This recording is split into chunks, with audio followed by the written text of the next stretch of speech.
এই হাদিসটা একটু শুনি। নবী সাল্লাল্লাহু আলাইহি ওয়াসাল্লাম বলেছেন, সেই ব্যক্তির না খেয়ে থাকায় এবং সেই ব্যক্তির পানি পান না করায় আল্লাহ পাকের কিছুই আসে যায় না।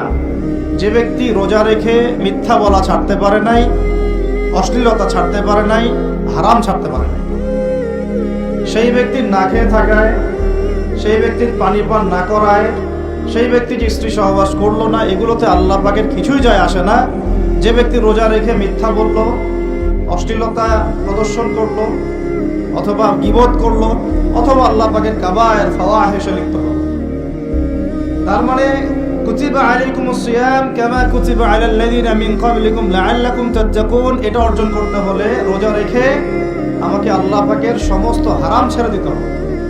যে হালাল স্ত্রী আমি ছেড়ে দিলাম, সেই রোজা রেখে আমি হারাম ভাবে কোনো মেয়ের সাথে কথা বলতে পারি, অ্যাফেয়ার করতে পারে, কফি শপে বসতে পারে, বাইকে ঘুরতে পারে, জিনা করতে পারে?